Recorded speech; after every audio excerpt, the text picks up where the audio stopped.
भारत के स्वतंत्र नागरिक हैं उस रात की वजह से जिसने भारत का इतिहास, भूगोल, भविष्य और सोच को बदल दिया था। वो रात थी आजादी की, जिसे आज तक कोई भारतीय भूल नहीं पाया। 14 अगस्त 1947 को दिल्ली में रात से ही बारिश हो रही थी और करीबन 5 लाख लोगों का जमावड़ा रायसीना हिल्स पर जमा हो चुका था। करीबन रात 10 बजे Pandit Jawaharlal Nehru, doctor Rajendra Prasad, Lord Mountbatten और सरदार वल्लभ भाई पटेल के साथ वाइसराय हाउस पहुंचते हैं। नेहरू चंद पंक्तियों के साथ भारत की नींव रखते हैं और कहते हैं, And now the time comes when we shall redeem our pledge at the stroke of the midnight hour, when the world sleeps, India will wake to life and freedom.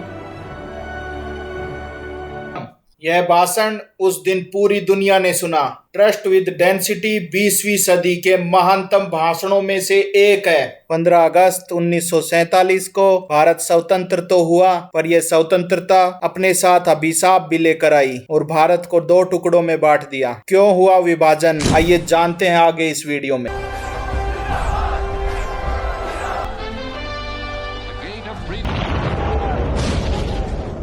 The freedom to burn, loot, Bharat के बंटवारे की कथा आजादी से बहुत पहले लिखी जा चुकी थी। इसके पीछे हिंदू और मुस्लिम के अपने अपने अधिकार और राजनीतिक हितों को कारण बताया गया। लेकिन एक सच यह भी है कि गोरी चमड़ी वाले अंग्रेज नहीं चाहते थे कि साउथ एशिया का यह देश कभी चैन की सांस ले। लॉर्ड माउंटबेटन ने 3 जून 1947 को भारत को 2 हिस्सों में बांटने का ऐलान कर दिया था। भारत में मुसलमानों से पृथक निर्वाचन की मांग कराने वाले लॉर्ड मिंटो ने सबसे पहले पृथक निर्वाचन की बात मानकर भारत के विभाजन की आधारशिला तैयार कर दी थी। 1906 में ढाका में बहुत से मुसलमान नेताओं ने मिलकर मुस्लिम लीग की स्थापना की। इन नेताओं का विचार था कि मुसलमानों को हिंदुओं से कम अधिकार उपलब्ध थे। भारतीय राष्ट्रीय कांग्रेस हिंदुओं का प्रतिनिधित्व करती थी। मुस्लिम लीग ने अलग अलग समय पर अलग अलग मांगे रखी। 1930 में मुस्लिम लीग के सम्मेलन में प्रसिद्ध उर्दू कवि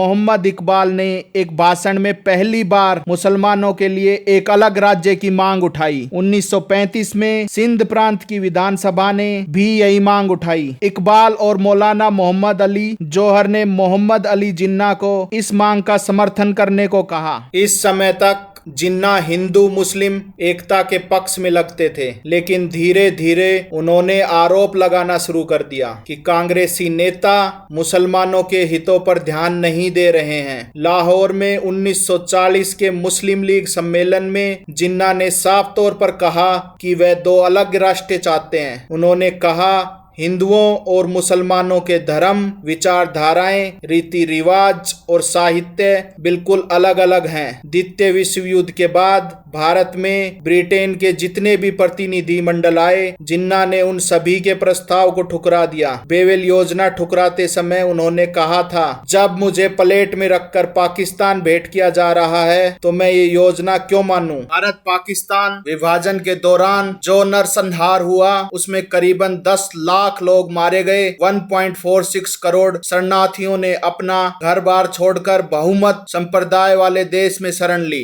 पाकिस्तान का निर्माण होते ही जिन्ना ने अपने मन की बात लोगों से साझा करते हुए कहा, मैंने कभी कल्पना भी नहीं की थी कि यह हो जाएगा। सपन में भी पाकिस्तान बनने की आशा नहीं थी। पाकिस्तान की सत्ता परिवर्तन की रस्में 14 अगस्त को कराची में की गई ताकि British viceroy Louis Mountbatten Karachi और नई दिल्ली दोनों जगह की रस्मों में हिस्सा ले सके। इसीलिए पाकिस्तान में स्वतंत्रता दिवस 14 अगस्त को मनाया जाता है। मशहूर किताब फ्रीडम एट मिडनाइट में 14 अगस्त 1947 के ऐतिहासिक दिन का चित्रण करते हुए लिखा गया है, यूनियन जैक को उतारा जाना शुरू हो चुका था। 14 अगस्त को जब सूर्य डूबा तो देश भर में यूनियन जैक ने ध्वज दंड का त्याग कर दिया ताकि वह चुपके से भारतीय इतिहास के भूतकाल की एक चीज बनकर रह जाए। 15 अगस्त 1947 भारत का इतिहास का वो दिन था जब भारत ने 200 सालों की गुलामी की बेड़ियों को तोड़कर मिलकर आजादी को गले लगाया था। पंडित नेहरू ने दिल्ली में लाल किले के लाहौरी गेट पर अंग्रेजी ध्वज यूनियन जैक को नीचे उतारकर राष्ट्रीय ध्वज को फहराया। इस समारोह के बाद इतनी भीड़ थी कि गेट से बाहर निकलना भी मुश्किल था। वंदे मातरम और जय हिंद के नारों से